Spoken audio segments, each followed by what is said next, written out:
What's happening? You got the Retro Gaming Hippie coming at you again with a game review, and we're sticking to the Sega Genesis, and we're sticking with an SSI game, except for this time we got Electronic Arts helping us out, and it's Buck Rogers' Countdown to Doomsday.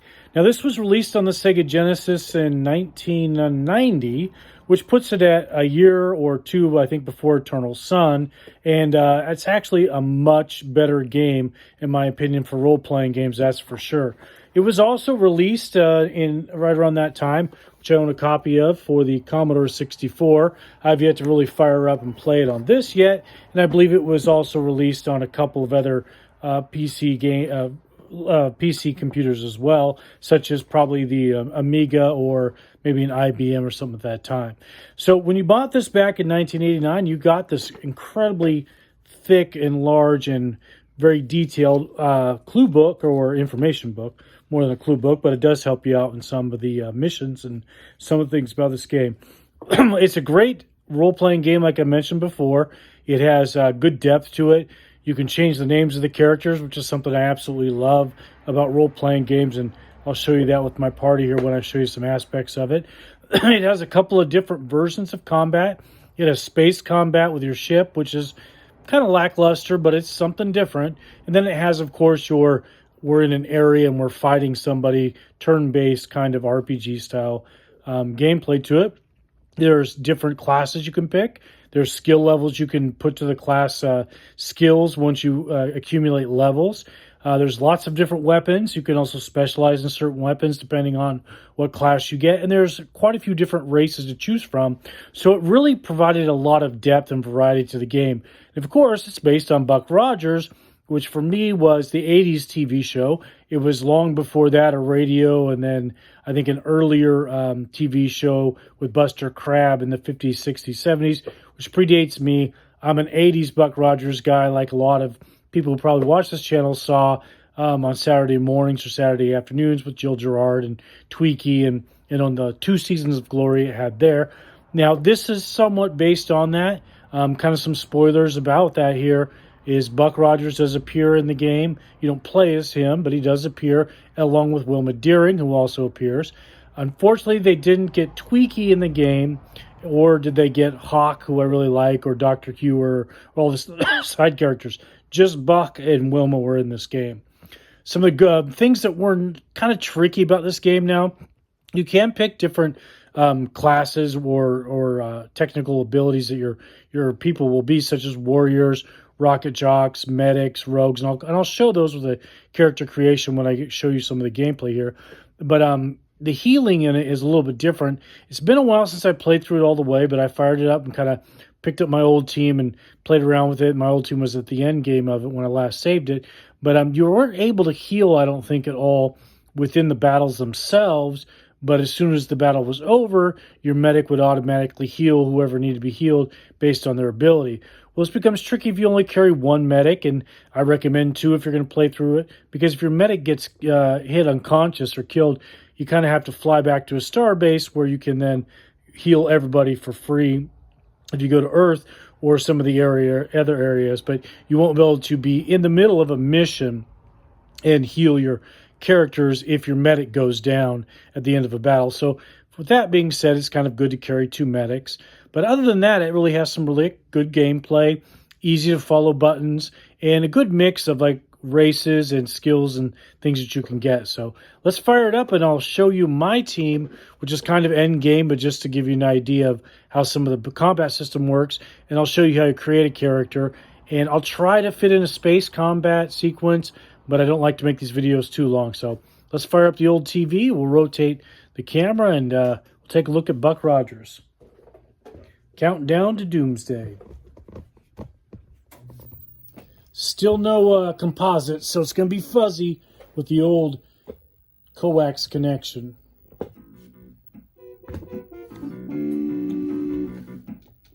It definitely does better with the sound effects and the overall music. 1991 it was released on Sega Genesis. First up, I'm going to restore my party that I played this through with.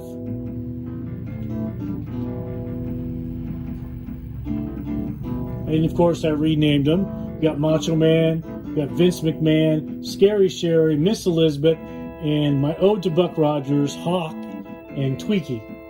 And it lists their classes such as medic, rocket jock or pilots, a bunch of warriors, and I picked a rogue. And then the weapons they're carrying, such as laser pistols or needle guns. It has a variety of weapons for you to choose from, including cannons like Elizabeth has, and we'll show you how that works when we get into a battle.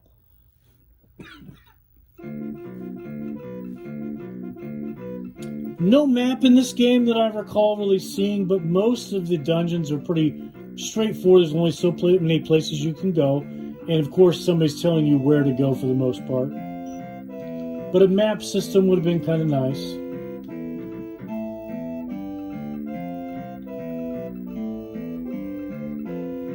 I'll try to get into a battle really quick so you can see some of the weaponry.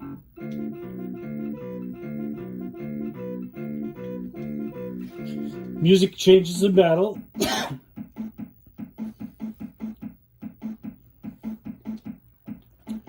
You have options such as target individually. You can move and then target, except for that character's boxed in. Quick combat, which is a staple in a lot of the gold box games. Just your character will do, quote unquote, the smartest thing. The computer does really well with this with area effect weapons, and I'll show you that in a minute. You can, of course, wait, or you can end your turn. But we'll make the Macho Man auto quick combat. Now, Elizabeth has an AoE type of weapon. What's kind of good about this game that a lot of the earlier D&D games didn't give you was an area of effect. Now, you can, of course, read the area effect if you read in the spell book, but here it's going to give you a nice big glowing target of where this cannon is going to hit. So you don't target your own members. And putting it on quick combat, the computer does really well with that as far as not hitting anybody. And we're going to put everybody on quick combat.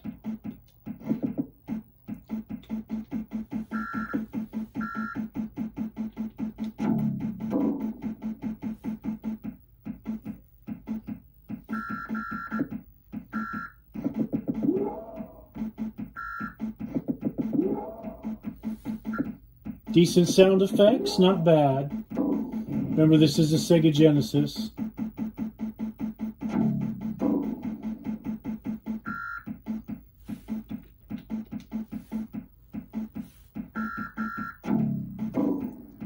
And they're all on quick combat, but if I just hold some of the buttons down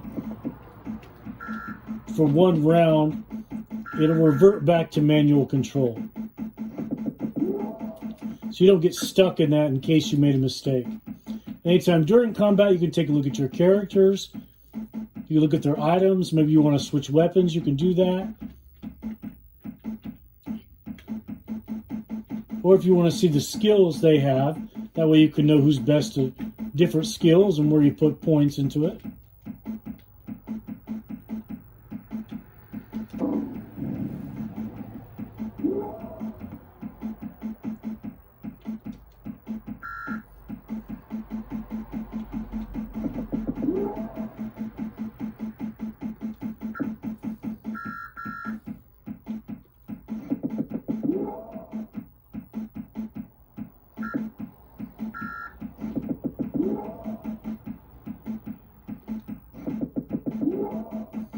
And when the battle is done, your medic will automatically heal people to the best of their ability based on skill. You get some experience, you get some money, and everybody gets healed up. And now there's some items in which you can loot items. But let me show you a quick character creation, and then I'll try to show you a quick space combat.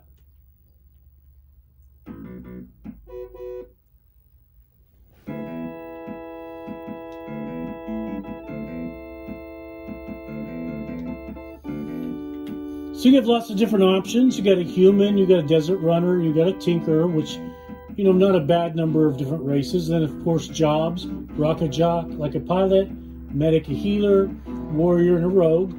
You can change their male to female, and then, of course, you can roll stats. You can also modify those to make them enormously amazing. Different races add different pluses, and then we'll add that into them as you select who they are and what they can do, but certain races can only be certain jobs. And you can, of course, rename your characters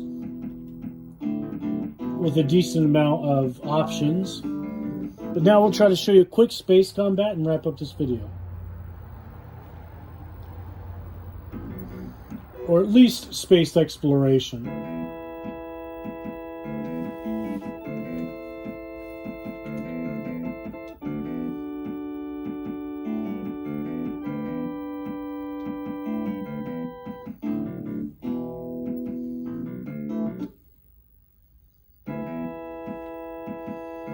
There's, of course, towns that you can visit to buy items, to hear rumors, to reheal or train your party up.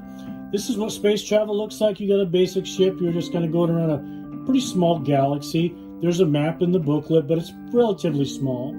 There's certain planets and asteroids that you can dock with. And eventually, when you fly, you'll run into space combat. Space combat's a bit repetitive, but it's something kind of different. You can choose to try to bluff or intimidate them. Sometimes it works, and sometimes it goes to space combat. From there, usually after one round, you have an option. You can fire weapons. You can move closer, or you can try to back away. This is them attacking us. So you can fire weapons, and it tells you a percentage based on how close you are to the success of the weapon. You can choose to target certain areas of the ship, such as engines, weapons, controls, or hull. You can even ram them if you choose to ram them by getting closer. Or you can choose to board it and take it over manually, to which both ways you'll get experience and money for winning the battle.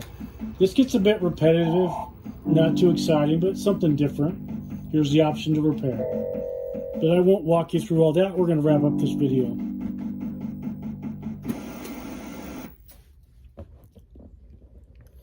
So overall, I really think that Buck Rogers' Countdown to Doomsday is a really fun RPG for the Sega Genesis. Much better game, in my opinion, than the D&D Warriors of the Eternal Sum, which is unfortunate because I love my D&D. But I highly recommend Buck Rogers' Countdown to Doomsday Sega Genesis. You got the Retro Gaming Hippie. Remember, I don't buy nostalgia because I am nostalgia.